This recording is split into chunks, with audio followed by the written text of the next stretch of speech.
بسم الله الرحمن الرحيم. الحمد لله نحمده ونستعينه ونستغفره ونعوذ بالله من شرور أنفسنا ومن سيئات أعمالنا. من يهديه الله فلا مضل له ومن يضلل فلا هادي له. وأشهد أن لا إله إلا الله وحده لا شريك له وأشهد أن محمدا عبده ورسوله. أما بعد فإن أصدق الحديث كتاب الله وخير الهدي هدي محمد صلى الله عليه وسلم وشر الأمور محدثاتها فإن كل محدثة بدعة وكل بدعة ضلالة وكل ضلالة في النار.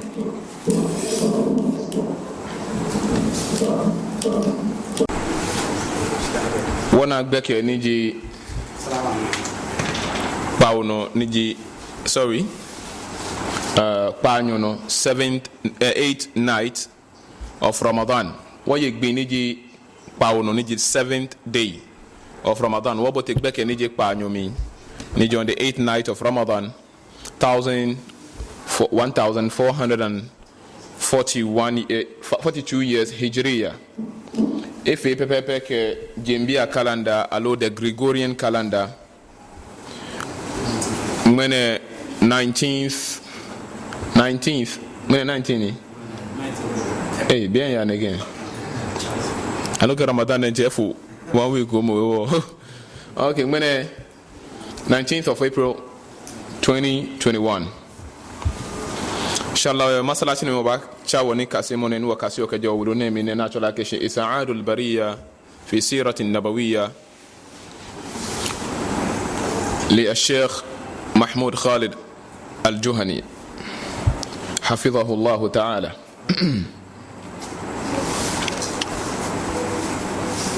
Monika ne mejisi Dick Salis wamenua kasio ne waji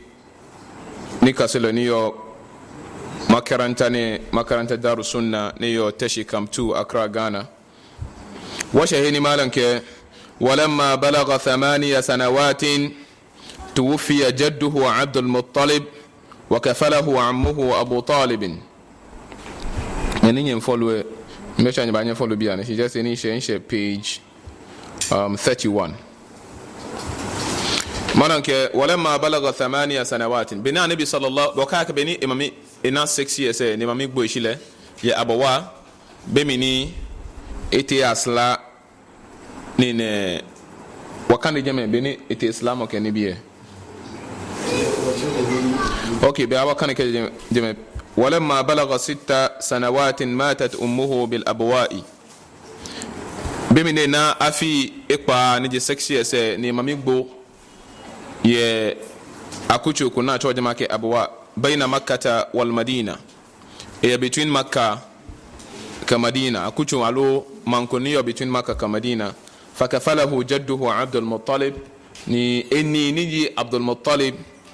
ba take over ni ebon gbalo kwemo ake nye keche keni fekin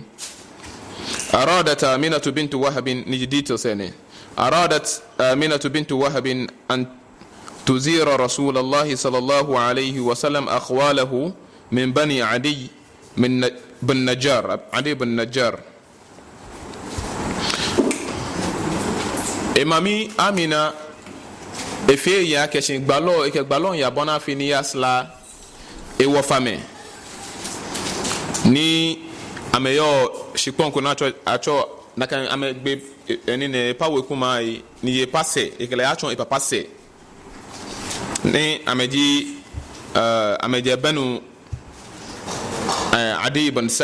Najjar banu Adi bin Najjar bin Najjar etinika ikele aslame famatat wa hiya raji'atun bihi bemini ameti islamo ikele anga ewekumeni amese kemba ila makkata nam kemba makka bake bil abwa'i فماتت وهي راجعة به إلى مكة بالأبواء بين مكة والمدينة ni nyumohe wala yeri mami wala yeri be minashe between Makkah ka Madina hena choja makishin abwa ثم احتضنته أم أيمن jimene fina kane ummu Ayman ibai ni iwole kaje iwok balo kaje abwa ke ba Makkah وقد كانت milkan li abihi abdullah neke ayman ne e papa ni gbalo papa be wole blema beni slavery yole gbalo papa property ni ejino be waka gbalo papa fi ne yo ne marry at the age of 25 years in time nuni ni enye his slave V8 sana ayo JG wagon sana ayo lago ni shilo yawa choni yan le mi le noni jalawa wa bia ne brazalifu Lamborghini gboma de sasa na ayo gboma enye gboma e pa property ni to be ni blema wole e ni papa gbo e bia na property ni if it don't ashin ha and be sosa ni be property ni o legimoni ikwegba lo ke bashian wa qad kanat milkan li abihi abdullah warithaha anhu ningbalo inherit nine ayman shina ntamedako wa kafalahu jadduhu abdul muttalib na kalabaha ni abdul muttalib ni ikwele wa kana yu'athiruhu ala abnaihi abdul muttalib eke nu gbalohi yeminwa ye ebi atin ebi ke nabi kokome ni oshia enu gbalohi wa fi meneshi afi efi akin ene he wo yujlisuhu ma'ahu ala al-firash ene wake ita isano ke gbalo efonsa atwe tombe no le ninke nabi ni sumo sane ekleta isa he bona fi ne bile sanjini ekele ni etune gbe no ni ekela ko ba plami wa yamsahu dhahrahu bi yadihi kekele tashin keke ni nshese ke ni nshek balose wa yaqulu li abnaihi keke beni ebi akokru metala shin keke amena keshin wallahi inna lahu sha'nan eko amaka shin mi kankita ke nyongwa keshin gbekene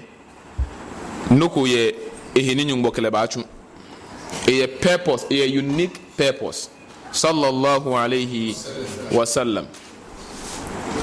Ene no kuni eni denchena na eni egbo. Ke oba ko e no oba nyo kase ene meji amina bemini ni gbalo mami sallallahu alayhi wa sallam. Bemini papa gbo na ehire na efo gbalo ke ahebe ni gbalo hin e fan ke na gbo madesa na yosi ogbo madesa na eni capture ni ina 6 years. Efe tomo noni biane me fio biane na gbo ashin nononi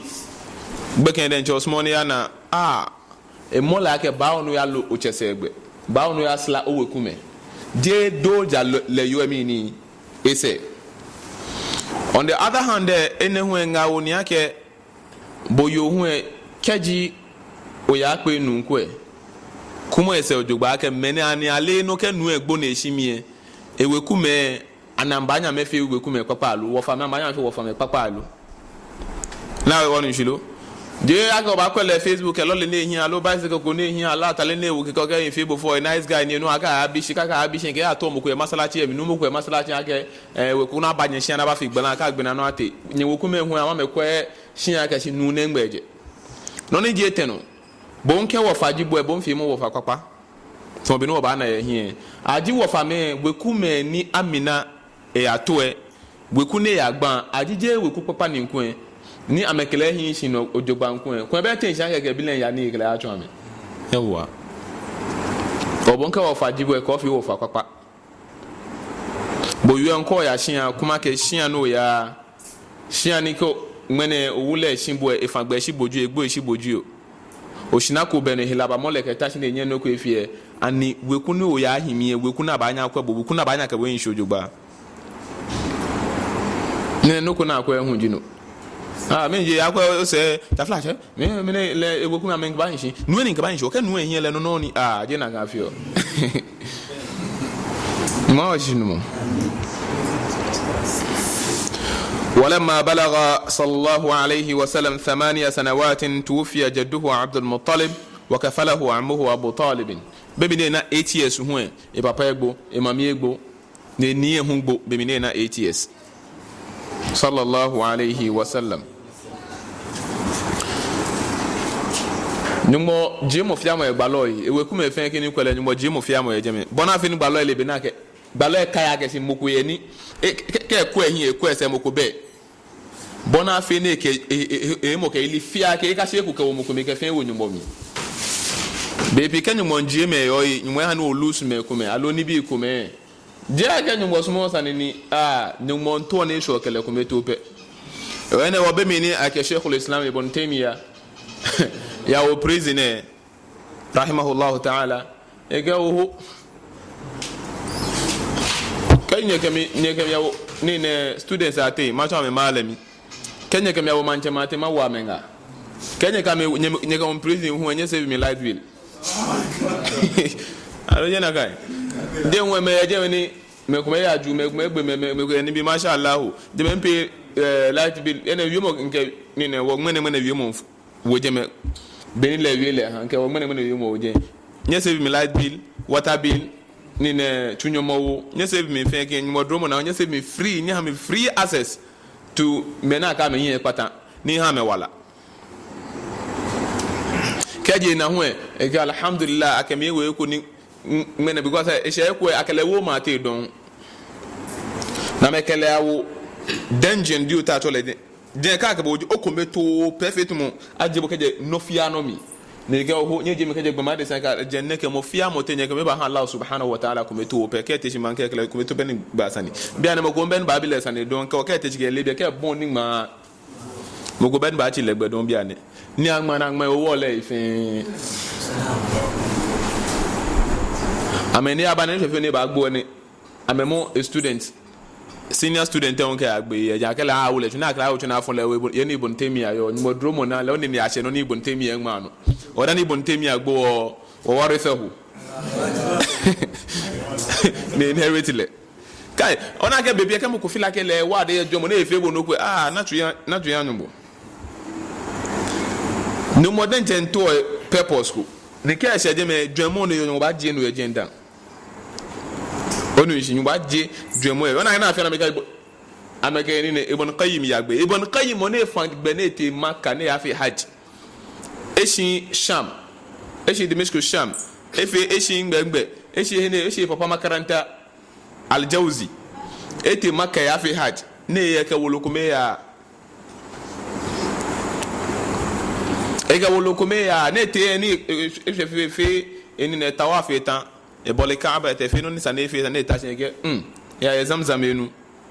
ega bia ne mini yo fe mu ne ko no ko be fe mu ne ke bia ne she gbalo he na afọ gbalo ye o amangma about gbalo no fe no ken ko gbalo yi yin pa wo lo egbe no ولا زاد المعاد لما زاد المعاد في هدي الخير للعباد كان تامه بينما ماني نو ياكو na ka في volume na ka wole ba في volume ko ko 12 mene benin ni ma yo bibi ken ya bo afen na o ko mene wana ko 6 volumes ko 4 volumes e ngene ne ke aya ke ahadith ke aqwalu salaf ke aqwalu sahaba ke ni bi fen bayi enye wolo mene no kala wo heni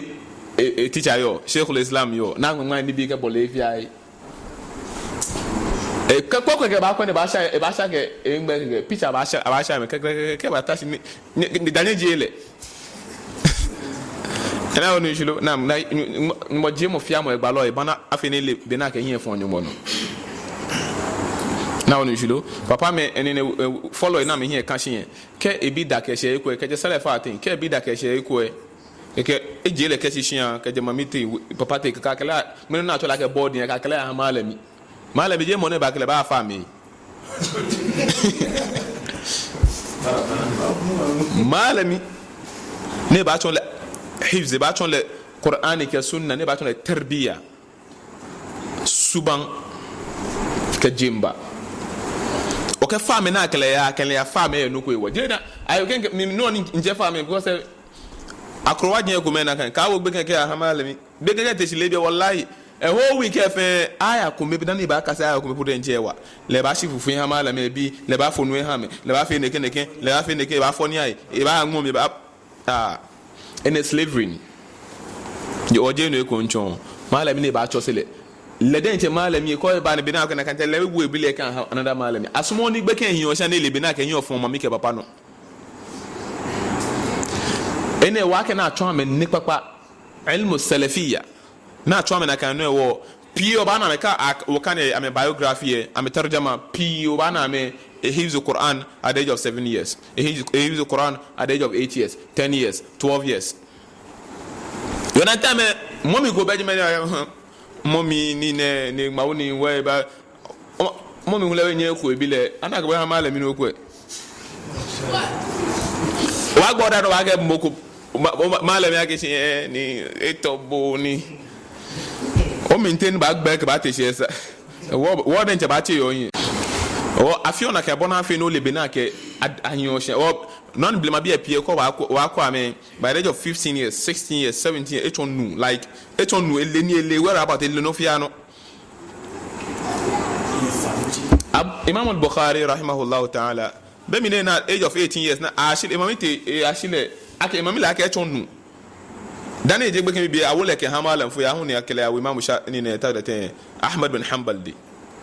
awole le ke ha me ne kaseni na shema ka hu ne ke ma me shile bi ene imam ko ake ken shimbi na bi ba juwa ba mole Imam Bukhari imam le chose mo na ke ha gbe ken ne shile by the age of 18 to 19 years hadith ni Makkah ka Madina fe hifzi fe won wonder ke ba shi bia no do ma me shi do papa shi lo te ba fe to mi ne ba yin bo fe mo eje when we ko na 20 years then je still order ko nyon ko ya marry boden no ko boden je ochon nu ko ochon nu kenklen alo atwa ba ga se ni ebe go lolo alo twation lolo bogo wa pe yo akpa bo ken fa bogo ni ne ona di de no bobo na akpa bobo ni no ko na di de no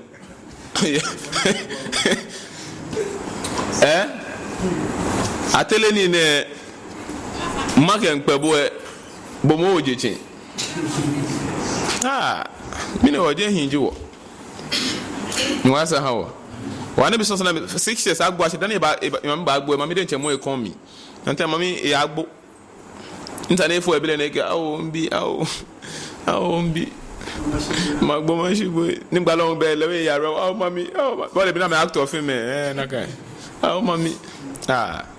ne mami na ke agbo egbele momo mi no ne ke mo gba lo kon mi ne ke la ke kun rajulan ya Muhammad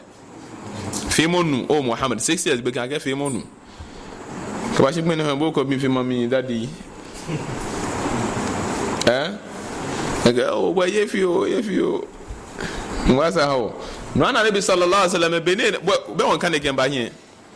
bene na 8 years 9 years legbo mo eton business o ba na leden che ba gbede ba wi na bi le concern bene fi o to get na business wana bene lenje ba wi ga nge maka bia deal ne ni ho ha me ne ke qararit bo mo ta se ni wasa o bo a se ya Allah o ne na o mo bo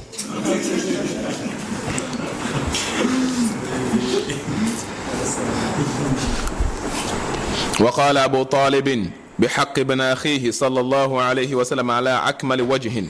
وضمه إلى ولده وقدمه عليهم واختصه بفضل احترام وتقدير وظل فوق 40 سنة يعز جانبه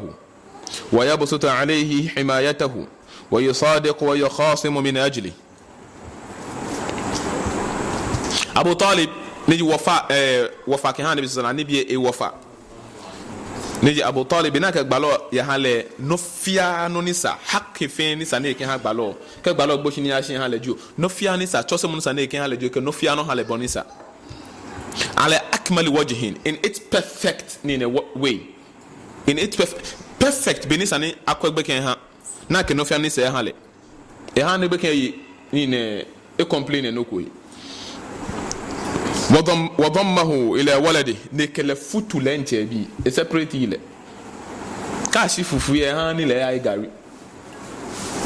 mani keke wo faji bo bia na wo fa yesani wo bo wo fa yesani chekwen وقدمه عليهم ni efele pokenkle ye bi atin ke gbalo ye ko ni e bi eye ni na wo sha واختصه بفضل احترام وتقدير بولاني إكها النبي صلى الله عليه وسلم special نفير بالو special treatment نكها النبي صلى الله عليه وسلم كبولة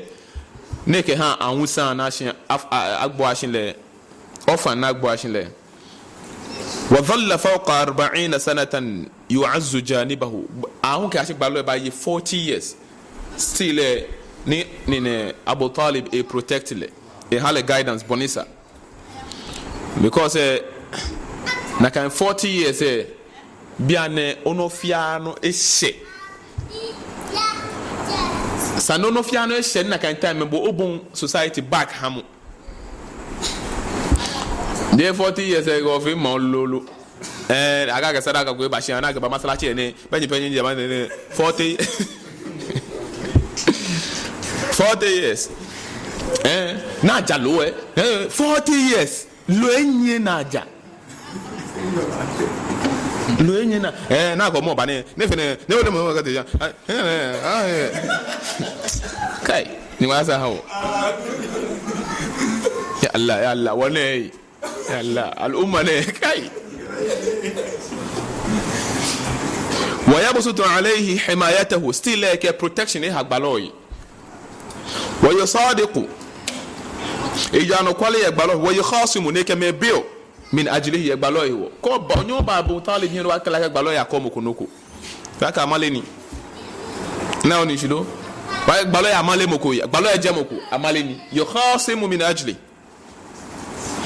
وكان يرعى الغنم قالوا business نفيون كأبو طالب inherit كجوافادي as a businessman وكان يرعى الغنم مساعدة منه لعمه إوا إتشانين إتشكوين كياك خالة أتشون تشكوين كجي نموسي ماميسي ni amme keje mamise papa say sorry papa no na efi oji elo koloi ekpala koloi na ho ame na nabi sallallahu alaihi wasallam leke koloi ya akpala mo bia na ho koloi ekameya palamu ekameya ni neta ten brofumi agbe na chole grayson ekameya na meya yoni shepherd as a shepherd wa hadhihi mihnatul anbiya'i kafatan ene mihna ko beko ni nyimo ke ha gbalo fiake nuchumo ko ni gbalo nyimo ke ha gbalo fiake gbalo fe gbalo to kola lo gbalo fe gbalo every prophet was made, a messenger was made a shepherd. Wana kanke o ta oni obi eba kase gbalo ni ne atempon no mla me ke yen kla fulani bi afiu aloke ha gbe ani ayin fulani bi anwo afiu ka 1 week alo 2 weeks mana be na service ogbina national service ogbina oh okay se ko wa si bi ano gbe ogbin bi ami nte mo lolo o te balete o pa bi ano pa ni mo asa ho mana da se leche no gbe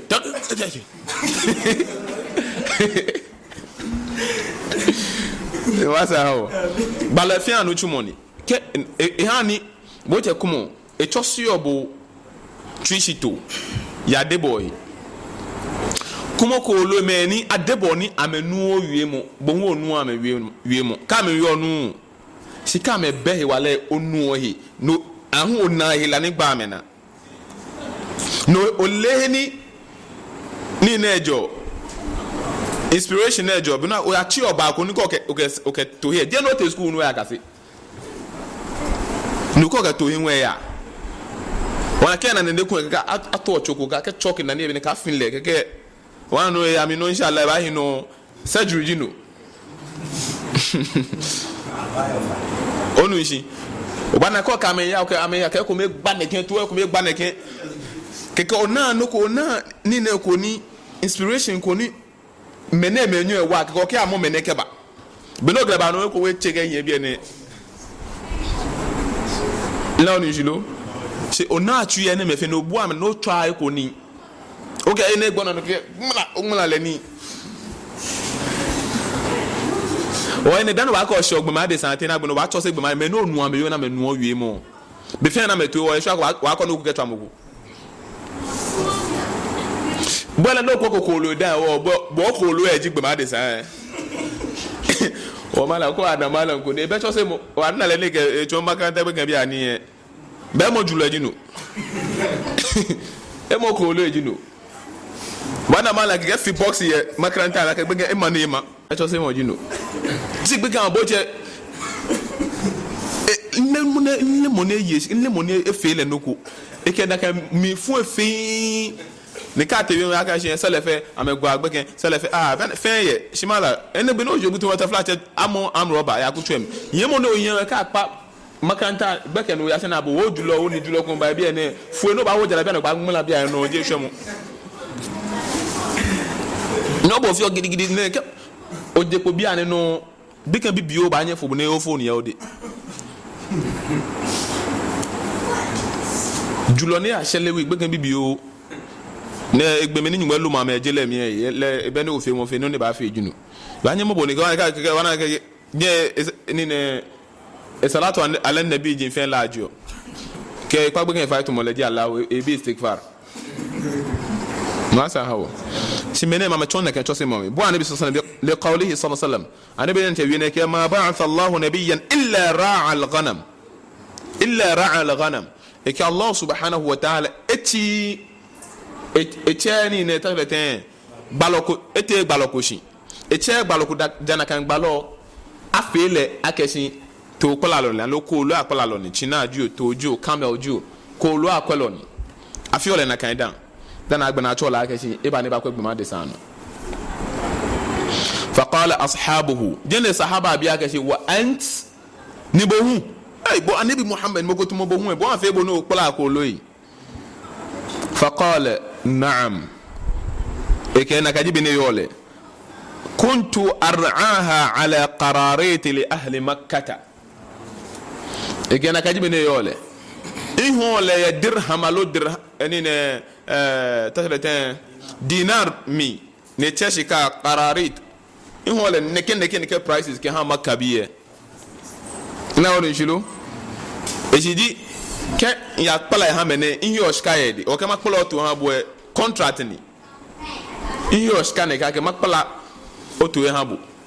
alo course mo ke ngbe no ba mi china ne ke alo ne ke business na ne bi fi oni na oni churu je na ga chi la onyumbo e fi la ke ni enyumbo nu chumo nyumbo de je ke fo na ka mechu ewo o ba ke te ke ka chi onyumbo ajobo onyumbo be nyumbo ni chubo ajobo fi sabilillah na kaita ma islam po je kunshi shike agbena mede nche na ke yo amele akeshi nutumo na etu nutumo de nyumo paradise e ko ne yasa de nyumo manche ile e ko ne yasa e se hami o ke agbena bona e ko no ba yi na onu shilo yawa bwana je ni taflache o sa je to no sa le han le je to no ebi egboma desa no chosile shike bana ga ci jazakallahu khaira abuna ga shi nyuma jobo fi sabilillah wallahi maluma kuna kokari nyuma jobo nyama fa wallahi nyembo mo de ngene shike bana na kwabo tumugoni ebanu ko mi no yi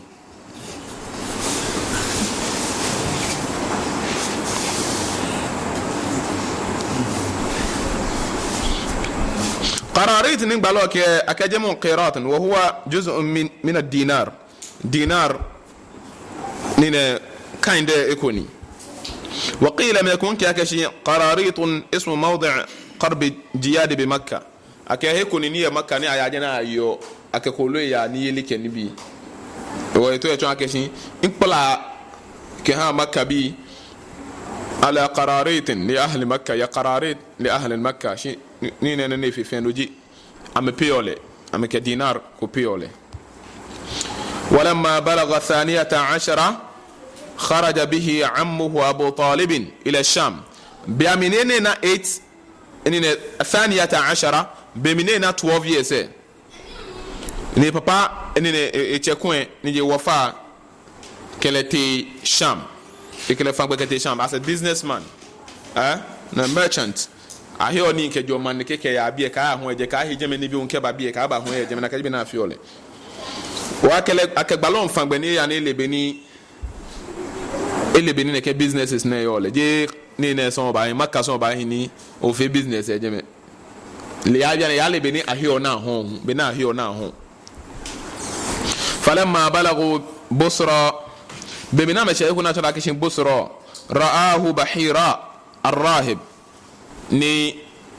le ne kase ni fio ni le ho rahib ni ka rahib be pie me ni janyu mo ke jahilji me ni janyu mo ni bi na me ke janyu mo ni le be shimene mo ko ni e kase ni fio ne na tara kishin monk Christian monk ina ni ne gbalo neke wo fahie ina anabi sallallahu alaihi wasallam 12 years ina neke wo fahie bimna amesha busra fatahaqqaqa fihi sifat an-nubuwah jemene na nibi ya gbeke hi ake gbeke enye gbalo asu enye gbalo sifat gbalo attribute ina nibi ku ni ne gbeke ni twa ake mene gbalo ni fa amara ammahu biraddihi neke because jemene he na me ya Jew foi na me kase ni mpi yejeme ke Christians ku me na me kase ni yejeme na kai me pie je Arabs jame je Makka bi jame je Madina bi jame ne ba do ame ka me na gbe kene na me na kasema Arab nyoni ne je Jew fo atin e je Nazarene sa atin na ame ba na kan gbalo ka de leje na kan ba gbele wa ke ba keshi e ke wo fa keshi e kele ku se ke Makka فرجع نكلنا كان يبولتوين نكلا كويسه بيتوس نيومين خرج ابو طالب الى الشام وخرج معه النبي صلى الله عليه وسلم في اشياخ من قريش ابو طالب بمنام يانا كان بيزنس نبالك بالو هي سكتي نا يا هيمجي نيو نوباي يمي اشياخ منا ما 45 years 50 years 60 years اما يمني بيزنس منا يا aje mene kama kuna 60 years inna lillahi wa inna ilaihi ayi hospital ya ngachi bini mbaye wala yede imaji wakajemi himeji ya shuyukh ni ya kem akabalo futu nupa na ka imaji wa mene mini jomwe ba na keji nupa jomo so ba yin bon ba shi bia na otwa lolo falamma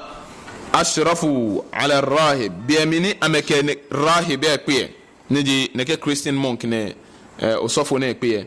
habatu fahallu rihalahum bemina mekele pe na meyishi ni amefeni ame afukpongo na mehi fa kharaja ilayhim arrahib ni rahibe usofu e banina me wa kanu qabla dhalika yamurruna bihi fala yakhruju ilayhim na me shejeme ame always kama shejeme ame wa tumana ba yini aba fe 1 2 kume na chano dan na me ba shaje men eyi ko shida eje ko na kan osofo eje ko to ka eje ko eshi amenda shi na kan gbile ni enna me eje men no eje ko sibe ko be ni ame shaje ne eje shi na gbile eje ko wala yaltafit ni eko efo eponi kefe ba kwa me shi na kan gbile fa bainama hum yahulluna rihalahum shi bina me wana me amenfena me afukpongo na me mfena me jatu na me keba جعل يتخللهم الراهب حتى جاء فأخذ بيد الرسول الله صلى الله عليه وسلم يعني فنموني راهب باجمه نبا مقبل محمد صلى الله عليه وسلم مقبكين نيشيشين فقال نيكي مني دموجين وكومي نام جماعة كباك وفماك شين هذا سيد العالمين الله أكبر نيكي مني جلن فين يلو نيبا لجموني دموشين هذا رسول رب العالمين هذا رسول رب العالمين من الذي ومن توفيه adebo afenake anuncho ledi echulo yab'athuhu Allahu rahmatan lil alamin ke yab'athuhu je ba'athuhu yab'athu menen wo ba teleshi aka mabona mo ke hajin fiakin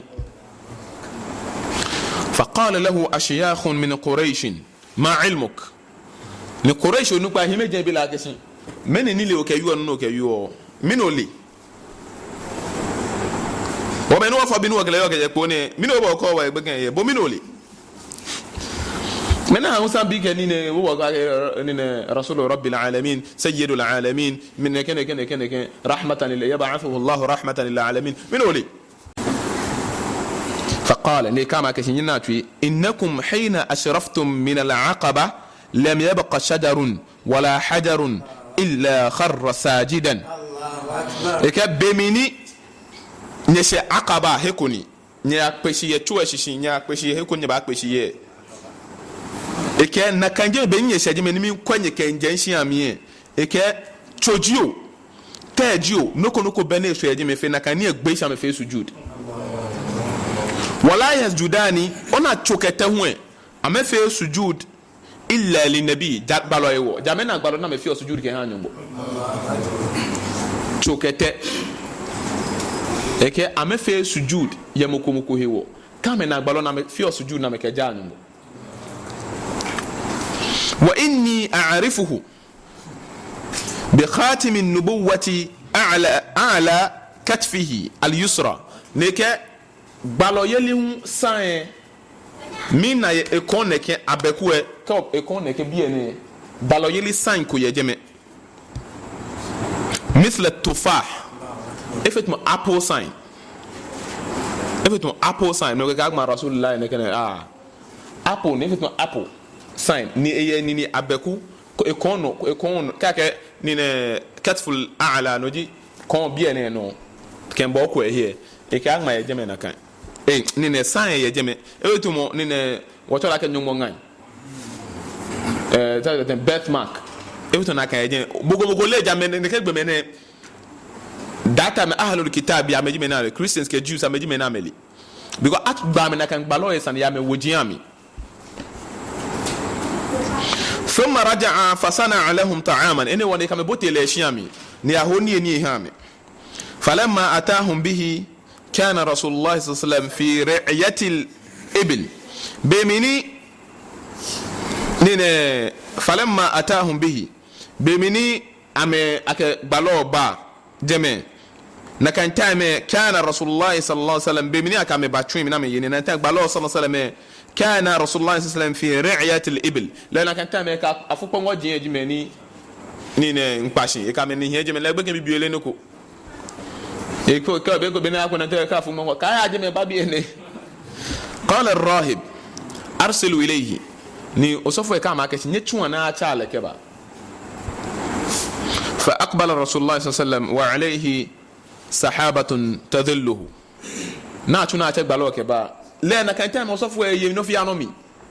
because no na ma benke na kan busra ka jeme egbe kan maka ntama aka ma kan kan gbalo jeme egbe ba je ke ba obeni gbalo e ba fin yemi e ke time ni e spy e ke e observe e ke time ni gbalo mba e ke wa alayhi sahabatun tadhilluhu cloud e ba joini na me domo enu na me kele hie kemba dija if e shade kan hale cloud if e shade kan hale he no ne kelemba eshiji enye hunu no la ko njulo sa ko jinu falamma dana min alqawmi wajadahum qad sabaquhu ila dhill shajara bemini eshoje dana na ke wobi echu ehie ke ba chu enshi falamma jalasa mala dhill shajarati alayhi bemini eteje ne ka me atashe echu enshi hu na ke chu enshi hu na chu ka ve fi o shade sko me ke hunu nchu e fe pa ne e ba shade gbalo sallallahu alayhi wa sallam فقال جمن الراهب وصفه كما كشي انظروا الى ظل شجره مال عليه ekeni konye danye ko ni batashi no ni ne tie ni ne fe branches fe ipaka abo na men kovale فبينما هو قائم عليهم وهو يحلف عليهم الا يذهبوا به الى بلد الروم nakitana metashi etishine kama keshi kama mimpanye fa neka gbeke ne ka ya room ni kama ka ya room no no tell room ya english me room ne arab nga room be the same ni nani neka gbeke ne ka ya room to be ni bia na me ka room ya italy la ko njulo neka gbeke ka ya room mine wali anna ruma in ra'awhu arafuhu bisifati fayaqtulunahu kenya glate room ni amena ne ke science ne ni nane ame e ka kenya glate ye ame ba yose na ke science na ni mi yose yo ne because ama me kase na kama je ni bi ye ni kama yose amba gbele na me na ke je ame no mi je amba gbele faltafata fa idha bi sab'atin qad aqbalu min ar-rum na kan ta ame 7 me 7 bi na me ame atwa me ni osofo ya atwa no ne na keshi me 7 ko je Rome kemba yengo ame na me na memba ne na me no na ke me na me je Rome fastakbalahum ni ne na me no ame na ma me benke he ni gbalo yo ni le chi benka me eje me faqala ma ja'akum لما من ينوني كان يبابيه قالوا جئنا إن هذا النبي خارج في هذا الشهر فلم يبق طريق إلا بعث إليه بأناس أما كلا كشي جيلو كنوكو كوابابيه شنا كان بالوكونا كي إباد جيكوه ake ba ji ekpo ya nyone ni wo yo me a month particular month na me yo me amekaishi na me read ni bi e amena ake ne ke nyone mi prophecy na me read prophecy line say amena ake shi pattern say na me read the try ake shi nyone mi gbe ke ba jekpo ne ke akucho ne ngbe eku magine ni bole eku eke ne he wo heko be shi akobe akucho kobe illa bu'tha ilayhi bi unasin watu atu me kete hefia na agbele shi na to ake shi na modine ke gbe ke ne وإنا قد أخبرنا خبره أكبر ويهسني فبعثنا إلى طريقك هذا نا أكو منا أكبر ويهسني فين أكاكشي وباومو فقال هل خلفتم أحدا هو خير منكم لبيا ما كشي أني هل خلفتم أحدا أني نكمكو أيهبو هو خير منكم نكايمو إفينيلو قالوا إنما أخبرنا خبره بطريقك هذا وكمكو يكو يغبو وكمكو يكو كنو هو يالونو كو وكمكو يكو يغبو في اكاوا akashi woba ugbenenu gbena atwon wo be na describe akawa woba o shi ano yenu woba ajemenoni qala afara'aytum amran arada Allah an yaqdiyahu hal yastati'u ahadun min an-nas raddahu ibya akashi anye na akashi anya feel like kan nyumonto woni no ko ba mi nyumonto afi no ko ayemoko ni ba anya china kan no hegbelu qalu la ni ameka shin dabi moko beke nyumboke to afi no ko nyumboke to achi gbal ete gbalo ko shin alo chuchu lo ko alo nyumonto afi no ko nyumonto ni nugbo na ju mini ba ani moko ye ni ba chi egba meke dabi moko ben ba anya chi egba fabayuhu wa aqamu ma'ahu fabayuhu ni amefele be ame pledge ki hale wa aqamu ma'ahu ni amekele yigbe qala ni kama keshi anshurukum ikam ni ebide bia message etan ni ikama keshi gbe nyi ba ho agbene o ni kamete he ni gbaloke ewe kumeyo qala anshurukum billahi ayyukum waliyu ne bia ma keshi ni ne mimpanye fa ebi gbalo we kuma keshi mimpanye fa nete na moji moni ko gbekene no because am like gbeke ona be like am be like keshi ayyukum walidu am be like keshi na moji eche Allahu akbar amele Kristo fu ke ju fu ati amele ake na kan gbalo ke baba be mama ye be papa ina woni shulu adise jamele ake shi ebe papa wa be ake na moji moni ko gbekene no قالوا أبو طالب نمكاكشين أبو طالب فلم يزل يناشده حتى رده أبو طالب أبو طالب بقى أبو طالب لو بقول لمن جاء أبو طالب ولا ويفو إذا نبي إكمل بني فبنا وجاء أبو طالب كاشبني إفوامدا وزوده الراهب من الكعك والزيت ني راهب إكل الكعك كالزيت زيت تمو وكي هونيكوم alkaaki no wake zaite no kutumo oil ne akeyo nini amekeyo ni to ngene efeto margarine alo ke honey ekometo manake mino bana ye ne no nemi ma'rifatu ruhban an-nasara anna muhammadan sallallahu alayhi wasallam huwa ar-rasul al-khatim alladhi yajibu ittiba'u ma jaa bihi leken no nemi obana keshi wa kasi ka jemi akechi lela keshi me na me kaseni kaje kristofo ya de kristofo osofo ya de amele ake Muhammad sallallahu alaihi wasallam ni nyumba balo ladin na agbe chulo fia ke amena agbe na agbe chulo na chuke baka Moses Jesus moniti amena agbe kra ladi Muhammad sallallahu alaihi wasallam ena amele ne ka amene mu ko ke bo aka amele lo amele kaje Roma osofo ya tenju mini ju amele no ni Islam ya'rifunahu kama ya'rifuna abna'ahum amele ake Islam no kwale ni amele Muhammad sallallahu alaihi wasallam ake chulo na amele Qur'an wa ka shi ya no kwale ni ka amene mu ko ke bo ka amene osofo ko bani e ba fetuba na ne ba ka shi na kata me wole ne me fe ki shi mini ka amene ba ke osofo fetuba this special normal gbo money to mo gbe ma de sa fe ka we fetuba ka we osofo ne fetuba obi an ne je osofo no e ba imam ka do je fe preacher se ko ne ba ke Christopher akeshi lenti osofo ne fe a we ne me fe eyan na mo kwa yo ko ba wi ne no Christopher ba kwa Christianity fe mu ne yo so for say yo so mo ne do mo na ye 4 branches 10 branches on dia ne ba masalachi ne de do ke me una na ga do dia bia ne echo preacher David man call the lorry drive mo no twan ga bia ne culture ke no ke ana plane e ba no ke no atasa ga fe ni drive ma drive fe ni fan le go a join the plane Lufthansa airline hello Ethiopian airline wa ga no ata o taxi din wa ga o te jo ate ni ne cockpit eni ni ne pilot me ko ga se bo na time be no yo shipon no yo yin shipon o fan ni bi yo na ka we ba bi no sa no fan no ko wallahi ka so fo fe tuba kala dumo mo ko mo yin aka ba fe wazi ne ke ma ga sha Christianity amale bono yin bia na aton bo ni no na ga Christianity ne ken Islam ne ken aton bo fe jam ko e shi be dan na aton bo na ke Quran ke sunna ke bo aso mo yego jakato go je ko ne ba ke bu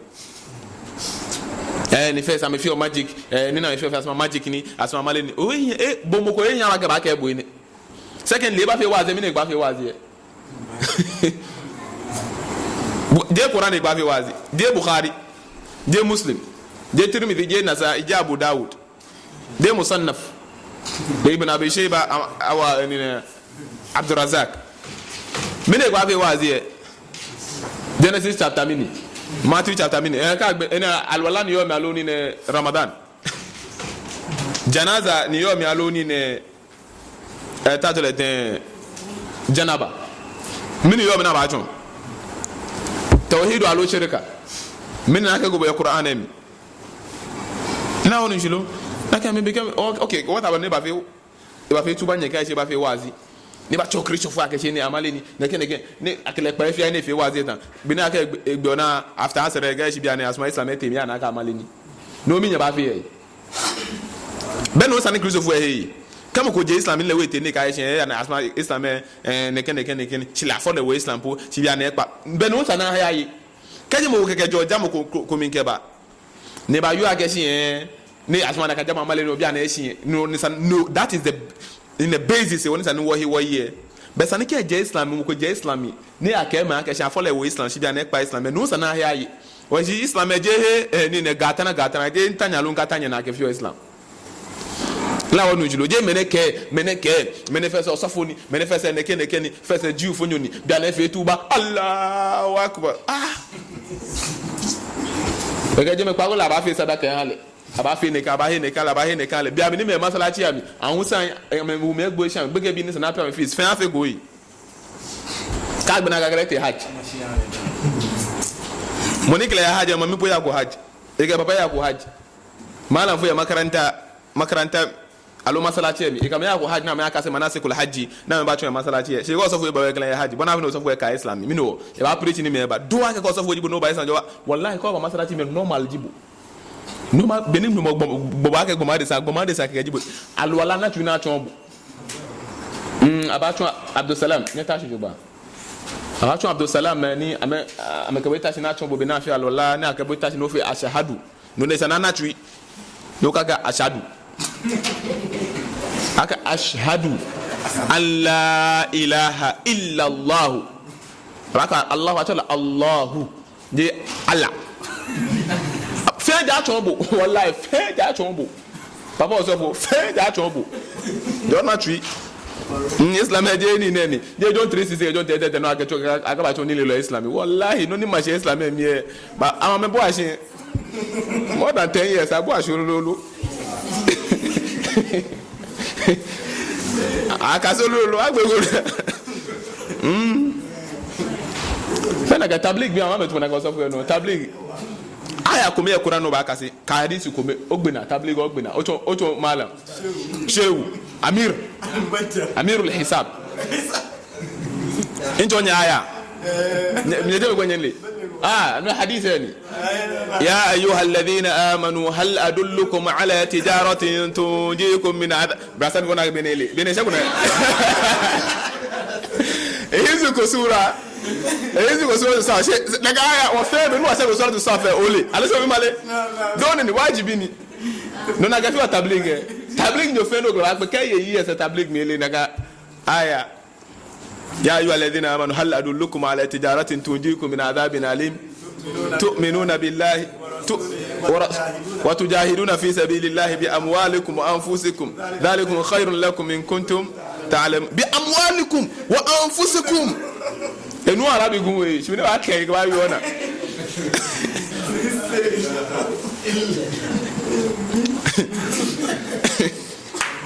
egbede to wa ga tawhid ni bi ga la ne ga shi la ilaha illallah wa ga tawhid wa ga ani asma wa sifatuhu ke gna hadith we ko meni ke annabi muhammad sallallahu alaihi wasallam o si ballighu anni walau ene bo mi arabi ko jogbona amena kana min bo de ha min sai ha comme cheni muhammadu sallallahu alaihi wasallam o si ko kame ho asem ta aya ba ko krampo na wonima ene wona ga yigbe like aya ba ko ne ke apasi 4 months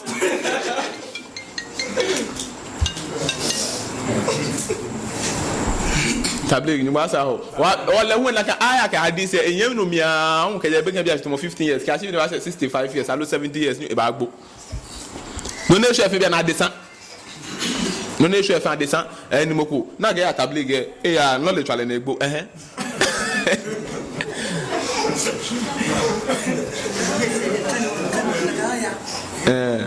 kefe wa de jamgwe kan aya ale wodan je wale ne Christophe onupa me na mele Bible ojugba mele brema wojin ojugba me Christophe wojin ojugba mele ake Muhammad ele jina agbegba ka me ni mo ko ka o me no so foko e ba yoda no hoye ake pa obi an so fo jile se pa Christianity dani o ba hoye ame mu ko ne ba wi dan wono na get traditions ne ka hia wo mo na wono jide wono afo fo hia woni le abai 1400 years ago je pa ko mu ko be ba nwa no ko he benini e bale no emo me no anma efoshi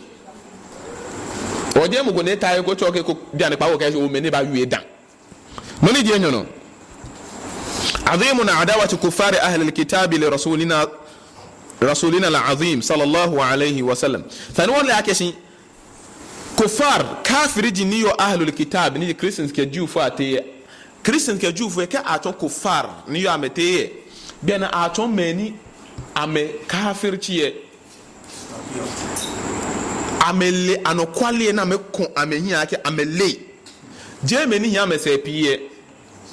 la gonu jilo meni amele anokwale amete ka agbene meni huni ameye hint ya anokwale he amehe chon anabi muhammad sallallahu alaihi wasallam ojogban amehe nyeloni ene ka meni no wo hijab ke niqab ni leba ke wo pa ke se ehinchebo nanu la ke hijab ke niqab ke atale no wo jalabia ke nisfo sa ke fa ko chen no die ka dwan ke mi se yo he no fie mi o yen muhammad se o yen loni wa harsihim ala alqada'i alayhi wa ala da'watihi am target ye jele mi feji te ba fitina mi ko mba gbele te ba fe ni da'wa الشيء من باشي باكي عمليني تقرير قوله تعالى ان كان يمو ايمو هنا نبقى كشين يريدون ليطفئوا نور الله بأفواههم والله متم نوره ولو كره الكافرون نمك يريدون امنتا موجي liyutufi'u nuru Allah bi afwahina ame gbenyumo kaniye kamenabu kamelile ame ka gbenyumo kaniye amale fun adini no amale fun anabi no ake Muhammad ne no Muslims ye poto because poto na funle ni poto ya challenge ye maka ona mo ni yo ne to tafla to mo ese lewi ne nu dan shishi no ego ka hwe no we no ni no gba ejire ni ha ni ne echo jogba we wo no ni ka mention le no echo atata no ha ni ojomo ran of ya ekwe no ka nu bo jile ka o sele ha ni dwomo ise no agbe tata ha dwomo loko pe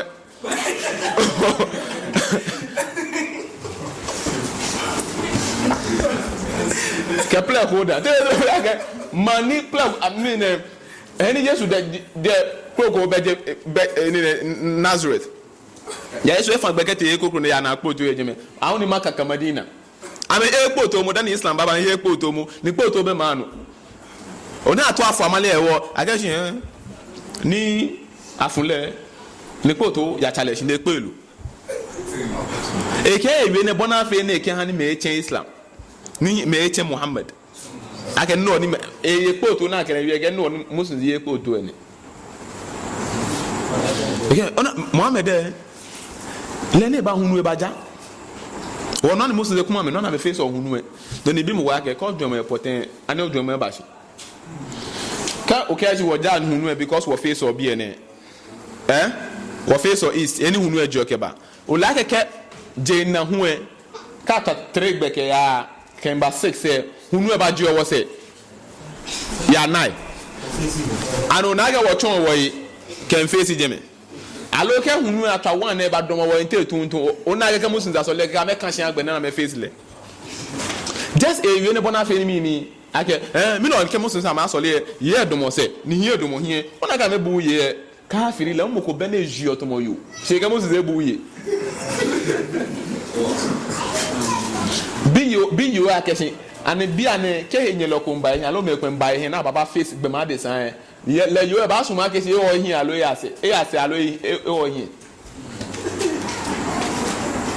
mo ba suma de hin biyo fe yo agege egbe bi ane no e ba suma agege hin alo ya se be ene twan be ka ke mo ko domo se no twan ke be mo epese ye woni le lo at 1400 years ago e wo ye amete Atiya Aisha radiyallahu anha Fatima bint Muhammad no 1400 years ago aka aye nanta wo ni neta the ten wo doctor amete wo midwife amete nyeto awa just 100 years ago you na your midwife ni na kan ta ameke ye eto ni neta to the ten public toilet kameto me ko na bo ame me ko ni ka mo me koleta eko mini ka to ni la checha le to ekune ke e ba je na ja se hwe ke be no ni me ko ka so ka afia me slave ni ne ahwa me ake na use me na ke bi na me fio yi na ke Muslims hu am a scholars great scholars of science ke mini ke ba shi bia ne nyo nse ne no ne ka nye egbere nye fe human ni de e ka fe ne bona fe just eliaka Muslims e hia no kwale shi e bona fe ni me he chen Islam first me na me yo no bobla no to chen oto chen na nkwe ba afi ni nchele na temia hu na me na bia na amena ga amebe fe na pa bia na te a pesika na me na chen amen pesika impade go le ya eku 200 Ghana hele ju ya hu be na eche yo tore na ga no chen yo no ba bomode na ke baba shi fese mi na be na ga no hijab keniqab efe mokone ha ko efe sa ne accuse mokone he mokone he follow ekele ba accuse mokone he ona ge che ne na pe bia na amebon he amebon pe mo drug ju mini ko ke bia a rape a fi ameneke ona Muslims here eso mo be sa ne wo ba yo no kala fe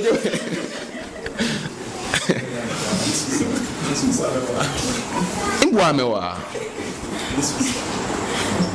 sallallahu alayhi wa sallam wambia Allah subhanahu wa ta'ala ne hiyo ibada ya umiao ni maana wananefisha Islami wambia Allah subhanahu wa ta'ala wa papa kwa teacher Dr. Ahmed okay fesa make ni ne bonu no hi wa trouser ke ko ya fono enemi no nyimi bibio no ni alo Bondo keninka biane amencha kama ayeto kama keti yaka afunu bene o twa akrowa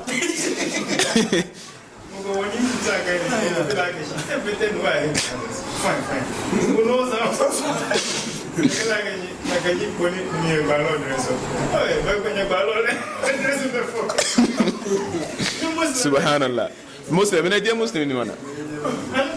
mena kafirin je muslim ni mena ake jahili ni kafirin ni elemo ni je gbalo no elemo ni tebe ton chon ni ne mena ake muslim ni kafirin ni mone ene jamon ke ha nabi sallallahu alaihi wasallam mone ba ja nabi huwe kafirin ni hukum ni islam inji ni ne tachalete abajele ade santé ne tumo ne dwento ma de abajele ade santé aje gbalo to bi ni hemo no wo yen gana o waja kufu ado no go e baya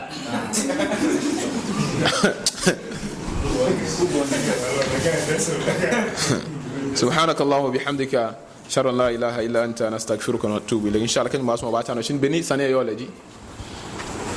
years and time yeshe ramadan nele it's a type of ramadan ni iyo se ko dan kaje mbuge bi ani bo azumi fi mu in ramadan ne ke in school busy schedule ya pe na kanda dan ne ba she ramadan e da ke school a normal session alo hangbe wana ke bena kan entame wana wanyeno ke tafsir ju mini ju on fino fiano pepe onyo memorize Quran o revise Quran bonisa hadith sira mini bonisa yene le malam mina nuri ila nuri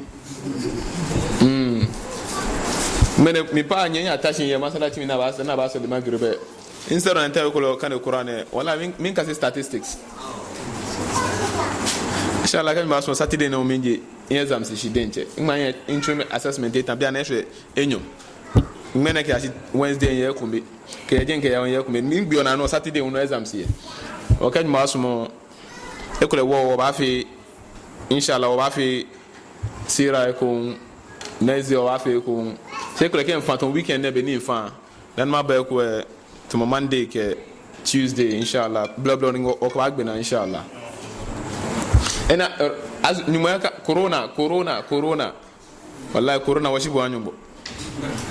ya Allah boji mono ke ba nyumo je mo le wotin